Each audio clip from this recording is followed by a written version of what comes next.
Então, o símbolo por si só, a ferramenta, o jogo por si só, ele é ruim? Não. Ele é bom? Não. Ele é o que é. Ele é um jogo. E carrega múltiplos elementos que podem servir como uma coisa boa ou como uma coisa ruim. Depende de quem está conduzindo. Ele é bom sim. Concordo plenamente. Tá, isso aí é a tua parcialidade em relação ao jogo. Eu não tô entrando nessa questão. E fazer rituais reais existentes que invocam coisas assim no jogo dele. Isso também não ajuda ninguém. E palavra tem conexão com o espiritual. Mesmo que a intenção da palavra que ele está fazendo não seja para realmente invocar, já tivemos uma conversa assim. Palavras que já foram usadas podem ser usadas e podem ter o mesmo tipo de energia.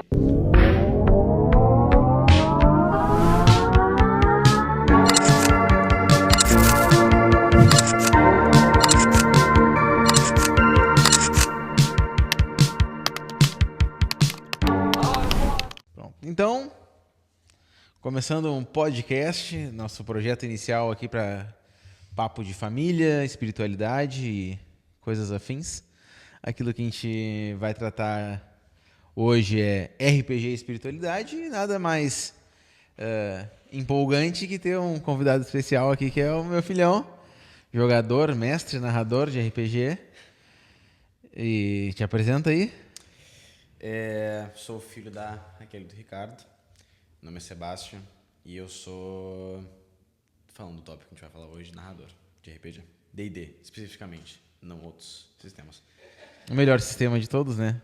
Muito bem Quem não criado. concorda... 50 anos aí de experiência. 50, 40. O quê? De tempo de... tempo. É, por aí. 40, 50, não tenho certeza. 1980 e alguma coisa. Eu acho que foi antes até. Então, curiosidades do jogo. E o primeiro tópico que a gente vai trazer aqui é RPG. É do demônio? Que é uma coisa que alopra e assombra ainda muita gente, é essa temática.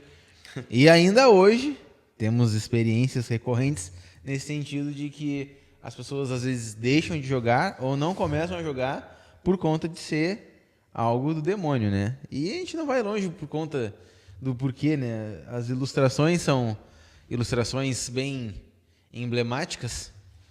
Cabeças de dragões crânios e demônios e diabos e todos os tipos de figuras mitológicas que representam ou remetem a mente da pessoa ao diabo, né? Mas, voltando aqui, vou falar um pouco da minha história quando eu comecei. Depois eu vou passar aqui pro meu filhão, como é que ele começou. Quando eu comecei, passei pela mesma problemática, né? Nossa, isso aí é do diabo, isso aí é do demônio, isso aí não deve ser muito bom. Mas o meu amigo que me convidou para jogar foi lá, conversou com os meus pais, explicou para eles, não, é só um jogo assim, assim, assado. É só um jogo de interpretação, a gente senta, monta uma ficha, joga uns dados. Aí, com o tempo, isso passou a ser um pouco de jogo de nerd. Os nerdão que jogam. E, na realidade, é um jogo que ele estimula bastante a criatividade, estimula bastante a pessoa a lidar com várias situações, porque como é que é a dinâmica do RPG? Principalmente do D&D, né? Um narrador, a figura de alguém que cria uma história, envolve outras pessoas nessa mesma história e faz com que cada um vá utilizando daqueles artifícios e das ferramentas que tem mental para resolver ou um enigma, ou uma aventura, ou uma dungeon, ou qualquer tipo de desafio que seja apresentado. Com um livro que traz a estatística do jogo, como é que funciona dentro de uma sistemática de combate, sistemas de magias, regras básicas para que a pessoa entenda como isso funciona numa realidade ficcional. E a partir desse narrador, dessa história criada, todo mundo contribui para essa história. Então o jogo de RPG, ou Role Play Game, nada mais é do que eu interpreto um personagem. Isso que desde o início dos tempos já acontecia no teatro, já acontecia depois com o avanço do cinema, e é uma maneira da pessoa se introduzir num personagem que ela mesma cria, ou seja, ela é a própria roteirista do seu personagem e desenvolve junto com o roteiro principal, que é da cabeça do narrador, a história que vai se desenvolvendo. Então essa ferramenta aí, que muito me agrada, muito agrada meu filho também, que é outro narrador, a gente utiliza como meio de diversão, nosso hobby. Por quê? Porque a gente tem muita coisa na nossa cabeça, e por isso que a gente é narrador, e a gente joga isso dentro de uma história e envolve as pessoas que estão junto com a gente. Então a minha história inicial, o meu passo inicial no RPG foi isso aí. Fui convidado por amigos da escola, me interessei porque não tinha nenhum hobby muito que me agradasse, porque sempre gostei de ler e estudar coisas que fossem ficcionais. Não gostava de leitura. Não vamos ser mentirosos aqui também, né? Não é algo que me interessava muito no início. Mas estudar coisas que fossem de interesse ficcional, aventuras e filmes, sempre gostei muito de filme. E vi no RPG uma oportunidade de fazer parte de um grupo para jogar, para me divertir, com uma história fantástica, onde eu poderia ser um herói. E isso me agradou muito e foi assim que eu comecei. Mas não vou ficar só falando de mim, né? Vou passar a palavra para o nosso convidado principal aqui hoje, meu filho. Como é que foi o início no RPG, filhotinho? Dá-lhe. Pelo que eu me lembro, faz um tempo já, na minha memória não tá tão boa como a tua, eu comecei só com vontade de criar uma história. Sim, tinha uma história na cabeça, um jeito que eu queria tratar os personagens e fazer com que os personagens que eu tinha em mente entrassem no universo e fazer com que meus amigos jogassem. Uhum. E aí, daí iniciou, não tive nenhum desses problemas de... E como é que tu foi apresentado ao RPG? Por ti. Eu quis ser narrador, vou me corrigir, quis ser narrador com o tempo. Porém, fui apresentado pro meu pai. Lembro ainda, quantos anos faz isso? Você devia ter o quê? Uns 8, 7, 6? Joguei uma mesa teste de... sei lá o que era, acho que era uma torre. Um bagulho aleatório, assim. Que o cara tinha que jogar uns bagulho, tinha que usar umas habilidades. Eu gostei muito e desde então eu acompanhava, ficando na sala quando ele jogava com os amigos dele, porque até um certo tempo ele ainda narrava. Bons e velhos tempos. E daí, depois a gente se mudou, eu me interessei mais e comecei a narrar. Há relatos que existem fotos, né? Com o livro de RPG nas mãos, saindo É. de um ano. Há relatos. É verdade, foi introduzido o cenário RPGístico lá num aninho, um aninho e pouco. Foi passado pra mim o poder do mestre. É isso aí. Então, na nossa realidade aqui, nada mais do que um jogo de... um hobby, um divertimento, onde a gente coloca nossas expectativas dentro de um mundo fantástico. E por que a gente abriu esse quadro e com essa iniciada, né? Um tema iniciático sobre RPG, espiritualidade e família? O que tem? O que tu pensa sobre isso? RPG, espiritualidade e família. O que eu penso? Eu penso que em relação à espiritualidade... A gente vai agora colocar em focos. Sim. Eu acho que o RPG ele não se comunica com a espiritualidade no quesito abrangente do que é a espiritualidade, tá? Na verdade, ele se comunica um pouco porque o que é o espiritual? Abrir um parênteses bem grande aqui pra gente explicar. O mundo espiritual é tudo aquilo que não é do mundo material, se a gente transfere para o imaterial. Então, nessa perspectiva, sim, o RPG ele trabalha dentro do mundo espiritual também, porque quando eu coloco as palavras para fora e aquela história ela se eterniza, onde é que aquela história está? Está no mundo espiritual. A história que foi narrada, ela nunca mais vai deixar de ser narrada. A história que tu criou, a história que eu criei, a história que todos que estão envolvidos ali criaram juntos, ela está no mundo espiritual. Ela está na eternidade. Ela não vai voltar a ser desfeita. E como ela vai para o mundo espiritual? Porque ela já foi falada. O mundo espiritual é o mundo imaterial. A partir da hora que tu jogar esse dado, joguei esse dado. Onde é que está o dado jogado? Na mesa? Não. O dado que foi jogado e caiu no 1, o resultado final, e ele repousa na mesa. Mas o meu ato de jogar o dado, onde é que ele está? O dado foi jogado. Onde é que está esse jogar do dado? Não sei. No mundo? No mundo imaterial. Na eternidade. No mundo espiritual. Porque ele nunca mais vai voltar. O ato de eu ter jogado esse dado, ele não volta mais. Aí tu pode dizer, não, ele está na minha cabeça, na minha memória. Mas se tua memória acabar, o dado ainda foi jogado. E para sempre ele foi jogado naquele momento. Por isso que Einstein fala, Deus não joga dança. Então, ou o dado jogado, ou o livro que cai, as coisas que acontecem, elas só acontecem no plano material, porque no plano espiritual elas têm esse ato de acontecer. Então, nesse sentido, o RPG, ok, faz parte do mundo espiritual. Para a família. No quesito família, vai depender muito da dinâmica de cada um, né? Nós, hoje, a gente está começando a fazer uma aventura em família. Eu tô narrando, o filho jogando, a Raquel, que está nos bastidores aqui cuidando as câmeras, está jogando também, e a minha filha também. A gente fez uma mesa em família. Legal, a gente se diverte com o personagem, está criando uma história. Agora, Eu tenho um filho que quer jogar RPG. vamos lá, eu tenho um filho que quer jogar RPG. Aí, qual é o critério que eu vou avaliar se meu filho deve ou não deve jogar RPG? Aí vai para além do que é o RPG, porque toda construção de narrativa, de história, a gente estava vendo agora há pouco um documentário Como Se Tornar um Tirano. Toda uma boa narrativa leva pessoas a acompanhar um raciocínio. Então, se o narrador ele tem uma linha de pensamento um pouco anarquista, um pouco de querer criar confusão, um pouco de rebelião, se rebelar dentro de um cenário familiar, rebelar contra os pais, rebelar contra a escola, se ele for uma pessoa com uma boa construção narrativa, ele pode levar os personagens a pensar de uma maneira muito próxima disso. Então, nesse sentido, meu filho quer jogar RPG. Não, tem que pensar no jogo, tem que pensar nas companhias, tem que pensar com quem que ele está jogando. O que tu pensa disso, meu filho? Antes de eu continuar aqui, vou passar a bola para ti. A pergunta é se meu filho quer jogar RPG, o que eu falo pra ele? Porque o que vocês estão trazendo, ele trouxe um pouco sobre a espiritualidade, sobre o mundo material, que a gente nem vai entrar ainda sobre a simbologia, né? Porque a gente também acessa o espírito através do simbólico. E fomos para a família, ele trouxe alguns aspectos de que o RPG ele realmente é uma construção dentro da família também, mas quando é fora. A pergunta é, o meu filho quer jogar RPG, e aí? Qual é o medo? Eu acho que, tipo assim, tem duas partes do que pode ser um medo. O primeiro é que se a pessoa não sabe o que é o RPG, vamos estar nem falando do sistema que a gente usa mesmo, RPG Sim. em si.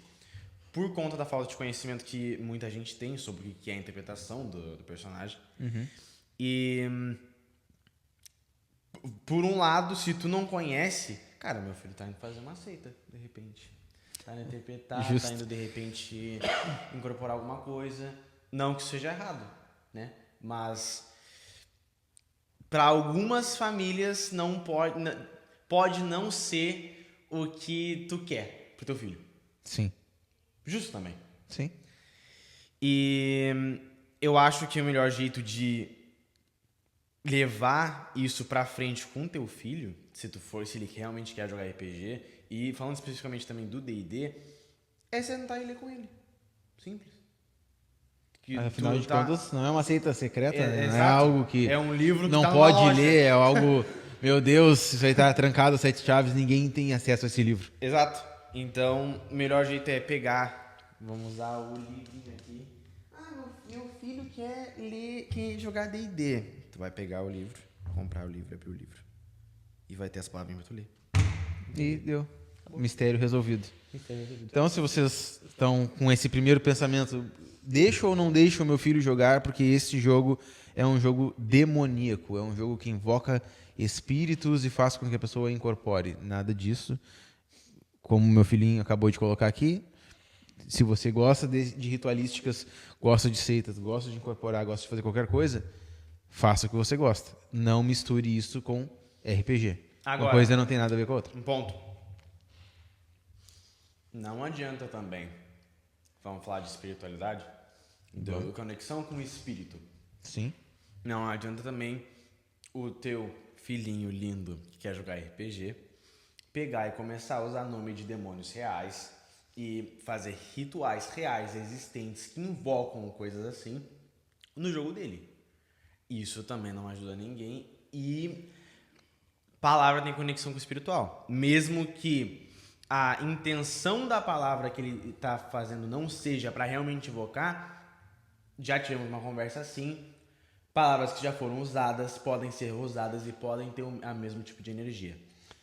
Lembrando que isso pode ter no jogo, pode ter em filmes, pode ter em séries, Exato. pode ter em músicas.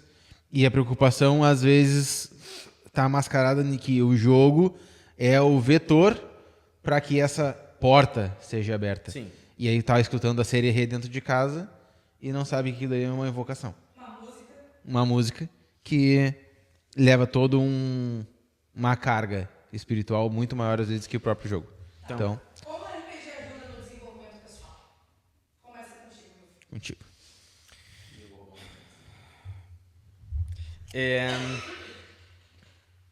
Me dá um exemplo. Como tu te vê te desenvolvendo por conta do RPG? Vamos colocar na prática. O que te ajudou jogar RPG no teu desenvolvimento como pessoa? Cara, começar pelo básico, que é a atividade que todo mundo precisa ter pra jogar RPG, aumentou muito. Porque, como qualquer outra coisa, o cara vai praticando, vai pensando e tu tá lendo e criando as coisas para um universo, porque afinal, no final das contas, o mestre é o jogo. Independente do que diga no livro, o mestre é o jogo. Usamos regras. Isso a gente sabe. Mas quem faz o jogo é a gente. Então, como as pessoas interagem, tu vai entendendo um pouco também sobre como fazer as pessoas se portarem, os NPCs, como teu próprio NPC deveria se portar, com criação de mundo. Pra mim, como eu sou mestre, o que mais me ajuda é... Eu aprendo muito também sobre outras religiões, mitologias, mas em questão de criatividade. Pra mim, meu vocabulário, minha criatividade e o meu social aumentou e me ajudou. Por eu ser obrigado como mestre a me comunicar, me impulsionou a melhorar nesses aspectos. Então, além da criatividade, o jogo ele te ajudou a desenvolver a tua leitura. Sim. E desenvolver a tua oratória através de comunicar, porque tu, como tu é narrador, tu tinha que ir falando. Então, uma das coisas que eu noto, aí eu vou falar da minha experiência, é que o jogo ele fomenta, incentiva e impulsiona as pessoas que estão no jogo a desenvolver a capacidade de raciocínio, porque as situações que são apresentadas pelo narrador, elas levam a uma problemática, onde dentro daquele cenário fantástico as pessoas têm que se juntar para criar uma solução a partir de um problema sugestionado. Então, a capacidade de raciocínio aumenta. Capacidade de comunicação aumenta também, porque é um jogo extremamente comunicativo. É o tempo inteiro falando, articulando voz, articulando conversa, colocando situações onde tu tem que conversar com determinados tipos de pessoas dentro do cenário do jogo. Então, fala com pessoas comuns, fala com autoridades, fala com pessoas da nobreza, porque é um cenário fantástico ligado a um tempo mitológico. Então, isso vai incentivando a pessoa a se desenvolver como eu devo me portar e como eu devo falar com determinados tipos de pessoas. E isso, às vezes, a gente perdeu um pouco. Hoje, como a comunicação está muito pobre, vamos colocar assim, no sentido da postura na fala, articulação de palavras, vocábulos, a coisa se perdeu um pouco. Então, o jogo ele traz de volta um pouco a necessidade de como eu vou me comunicar com um rei, como eu vou me comunicar com uma determinada autoridade militar. Um pastor, um governador, um soldado, uma velha, um velho, que também não só o cara perde um pouco no vocabulário, mas também perde um pouco do senso, né? Exato. De respeito. Então, ajuda em múltiplos aspectos. E um dos que eu acho que é fundamental, e aí a gente pode entrar na questão um pouco da análise terapêutica, que eu acho que é um dos pontos que a gente vai trazer aqui, é que o jogo ele fomenta que a pessoa ela crie algo a partir daquilo que é um anseio dela. Tipo, eu gostaria de fazer algo. Não é muito a minha ferramenta de trabalho, a psicanálise, mas para quem utiliza essa ferramenta, né, a parte de associação, de livre associação, dentro da abordagem do RPG, seria uma ferramenta muito apropriada para avaliar a postura, avaliar como é que a pessoa se comunica, o que a pessoa está falando, qual tem sido o ponto de conflito dentro do grupo do jogo. Então eu acho que o RPG ele se torna uma ferramenta não completa, porque nenhuma é, né? Mas muito boa para a pessoa que ela tem um pouco de inibição na fala, a pessoa que tem um pouco de medo de lidar com problemas, a pessoa que tem um pouco de aversão aos conflitos, porque é uma ferramenta, é um jogo que te obriga a te movimentar nesse cenário. Então, como desenvolvimento pessoal, acho que é uma ferramenta excepcional. Quanto mais cedo a criança começa a jogar RPG, mais rápido ela vai desenvolver leitura, porque ela precisa ler o livro, mais rápido ela desenvolve oratória, porque ela precisa comunicar o tempo inteiro, e mais rápido ela desenvolve a capacidade de raciocínio para lidar com problemas e desafios, porque ela é diariamente dentro do jogo compelida a fazer isso. Ela basicamente também é uma PNL. É basicamente uma PNL. Como a RPG nos ajuda a manifestar quem realmente a gente é? Queres falar tu primeiro? Como o RPG nos ajuda a manifestar quem a gente realmente é? Tô vendo um jeito de não ser muito faca na caveira. Cara, eu acho que dependendo muito da tua personalidade, como tu já tava falando, se a pessoa é uma pessoa que é muito de... Vou usar um exemplo de um cara que eu conheci faz pouco, não vou citar nomes. O cara é um cara que é muito das artes marciais, é um cara muito raivosinho, muito... que gosta de... O cara que gosta de bater por bater nas pessoas. Fazendo um disclaimer aqui já. Se ele é um cara que realmente é de artes marciais, ele já não bate por bater. Então ele só gosta. Porque se ele fosse de fato e trilhasse o caminho de qualquer uma das artes marciais, ele não seria essa pessoa raivosa que quer bater por bater. A arte marcial, e eu falo por experiência própria, trilhei anos de artes marciais, todo o movimento da arte marcial é: se tu não tem a capacidade de dissuadir a pessoa na conversa, verbalizando, tão pouco tu vai ter a capacidade de dissuadir ela no meio corpóreo. Só que tu treina e te prepara, porque às vezes as pessoas não estão abertas ao diálogo. Então, é sempre uma arte de defesa. Te prepara para o ataque, mas sempre visando o bem comum, paz e a tranquilidade interior. Feito esse disclaimer. Tem uma pergunta para esse teu disclaimer aí. Você não acha que isso é por conta da arte marcial que tu fez? Não. A arte marcial levada a sério, toda ela, boxe, taekwondo, kung fu, wing chun, todas, capoeira, qualquer uma das artes marciais, jiu-jitsu. Se tu for ver tanto a origem do nome da arte quanto o desenvolvimento da linha filosófica dentro dessa arte, ela é sempre de um bem de equilíbrio entre o corpo e a mente. Uma pessoa que tem equilíbrio entre o corpo e a mente, ela não vai ter vontade de bater nos outros. Agora, se ela não se desenvolve dentro da arte, ela não desenvolve o equilíbrio mental. Não desenvolvendo o equilíbrio mental, ela vai ter a disfunção de querer bater nas pessoas, porque ela não soube trabalhar a própria raiva. Então, por isso que eu digo, qualquer arte marcial que seja arte marcial e não seja um bando de louco junto num galpão querendo se dar porrada, ela vai levar a pessoa a um desenvolvimento também mental, do corpo e da autodefesa. Então, fecho o meu disclaimer. Beleza. Onde é que eu tava? Ah, tá. Tenho esse amigo. Mesmo que o teu disclaimer foi o que ele falou. Então vou levar em consideração o que ele disse. O cara quer ser bárbaro. Na hora. É a classe que ele escolhe. Ou guerreiro. Ele tá entre esses dois. Mas... Por que eu tô falando disso? Qual é que é a pergunta mesmo que eu já me esqueci?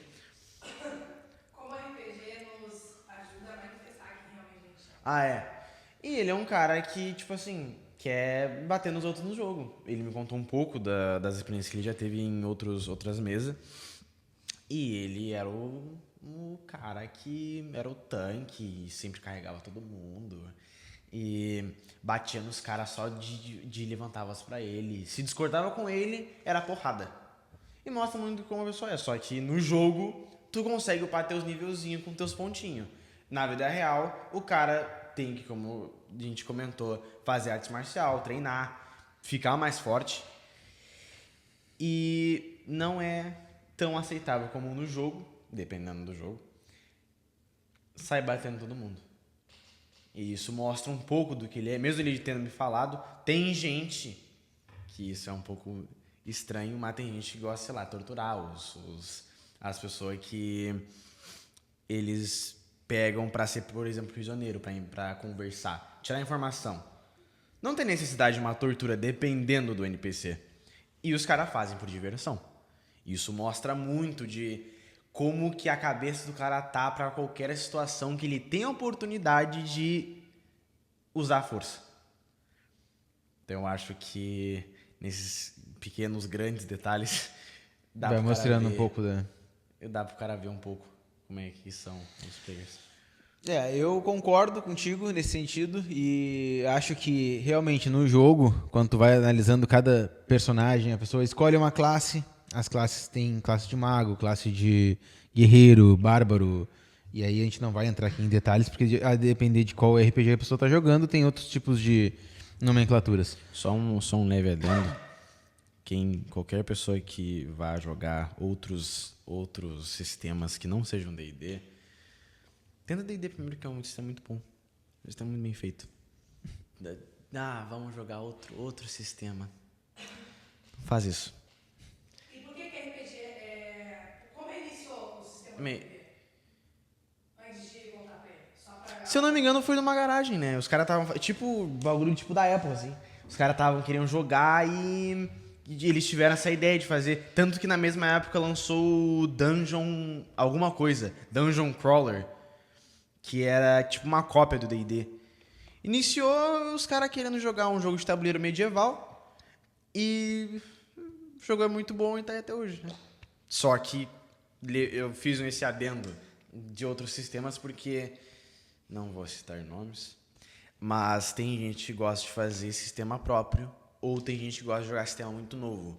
Não funciona. Porque os sistemas novos... eu vou dar uma de nerd aqui.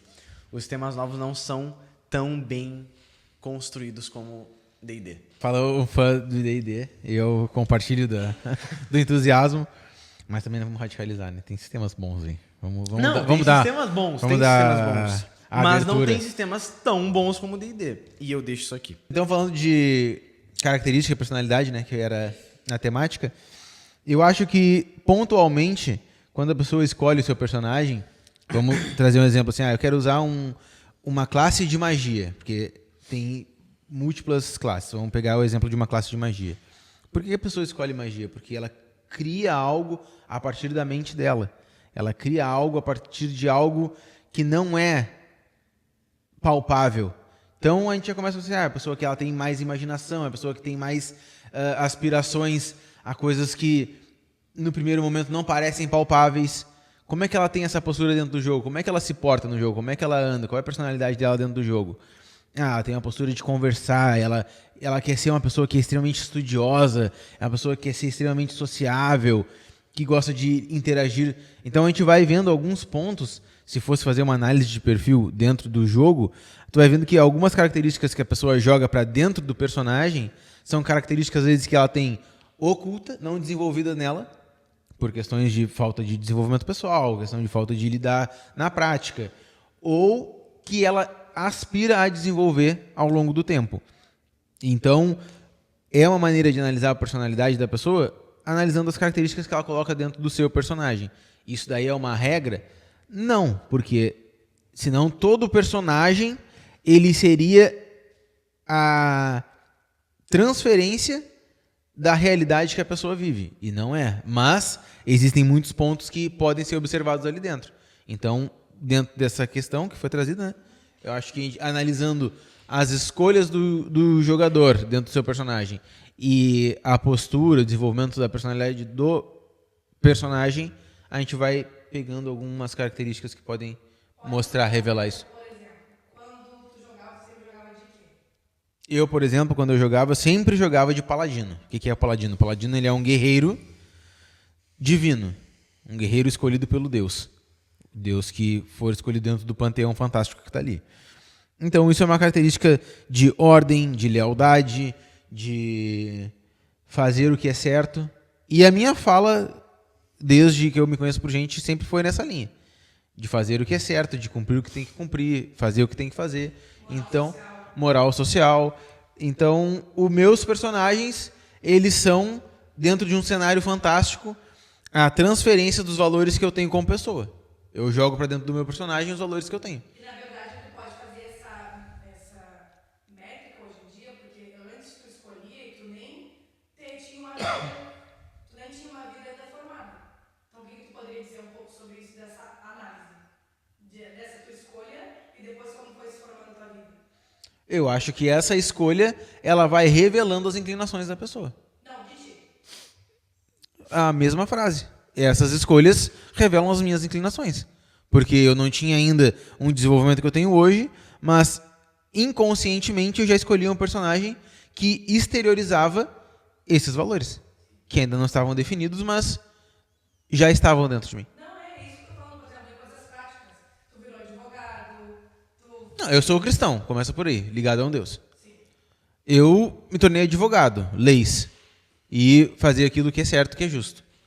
Hoje sou terapeuta, lido com a questão de olhar para o outro, entender o que o outro está passando. Tudo que o jogo, lá atrás da adolescência, já veio se mostrando como paladino. como um paladino.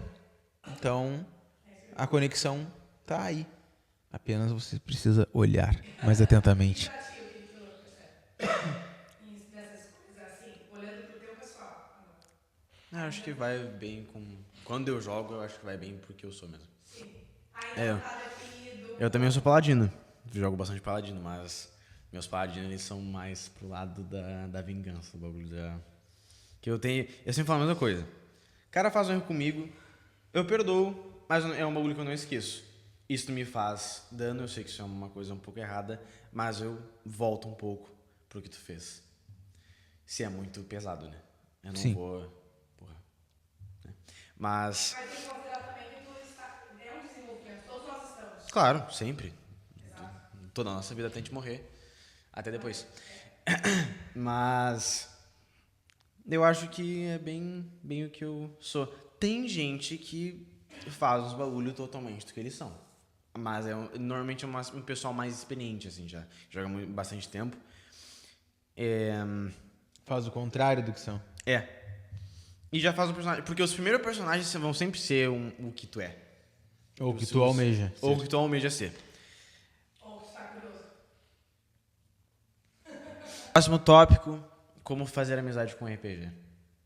Ou Como se conectar com suas amizades. Cara, um bagulho que eu aprendi com RPG é que é muito legal. Principalmente se tu consegue jogar presencialmente, né? Porque eu agora narro mesa online, mas eu já tive meus momentos de mesa presencial. E tu tem uma mesa onde tu reúne teus amigos todo fim de semana. O pessoal traz comida, os caras vão chegando, vão dando oi. Como é que tá, cara? Beleza? Vão trocando uma ideia. Querendo ou não, é um momento que tu tá com o pessoal que tu gosta. Tu vai entendendo um pouco como as pessoas são, tu vai entendendo um pouco quão forte são as amizades que tu tem. E se as amizades que tu tem não são fortes, elas se tornam mais fortes ainda, porque é um grupo. É um grupo contra o mundo. É um grupo que tá ali se aventurando junto contra as adversidades desse mundo fantástico. Então, eu acho que se não é a melhor, uma das melhores maneiras de tu realmente assim se conectar com as amizades que tu já tem, e pra fazer amigo também é muito bom, porque quando tu inicia um grupo novo, tu é meio que forçado a se enturmar. E uma das coisas que acontecem é que as aventuras e a narrativa, elas duram bastante tempo. Então é semanal, quinzenal, ou às vezes mais de uma vez na semana, encontros de 3, 4, 5 horas. Isso aí vai fazendo que desenvolva mais amizade. O pessoal fica trocando ideia, conversando, e durante bastante tempo. Disso, às vezes, durante 1, 2 anos. Exato. Então acho que é mais ou menos por aí. E de último, o que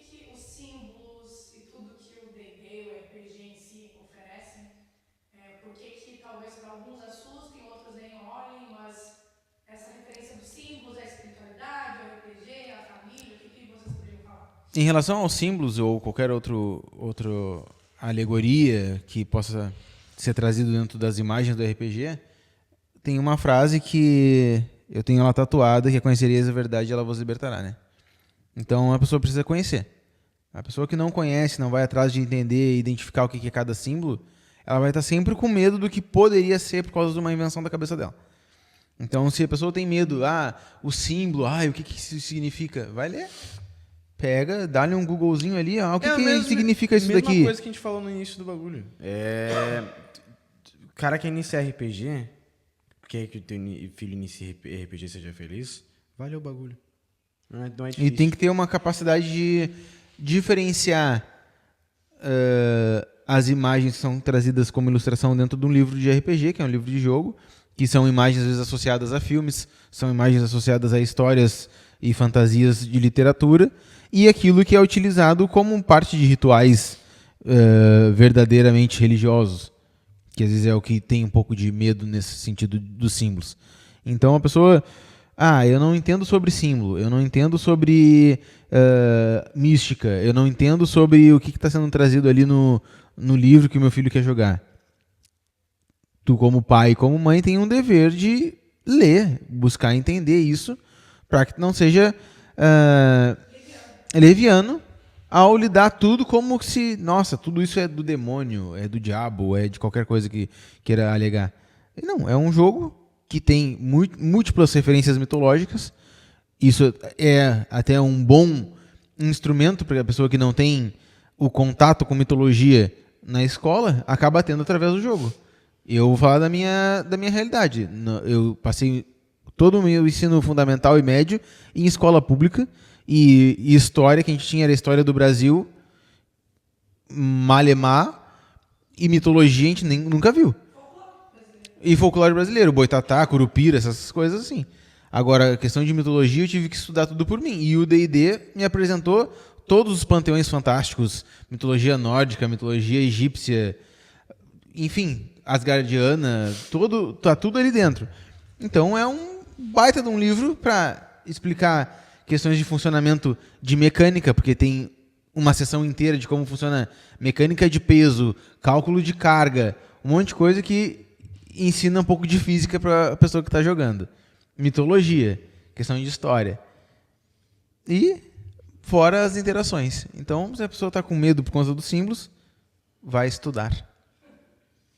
E não misturando aquilo que você falou no início, né? A pessoa que já é treinada a fazer movimentos ruins, seja onde for, como o que é a proposta do jogo.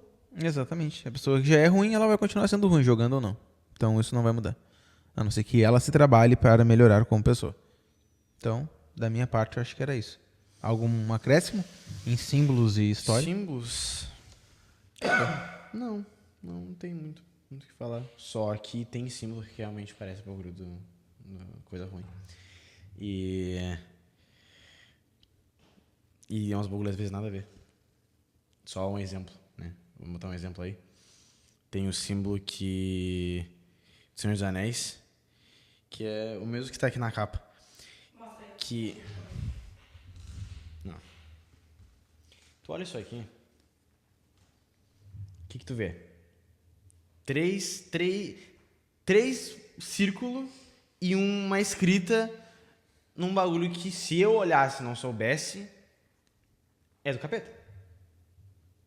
Parece um bagulho de ritual. Não parece? Vai falar que não parece.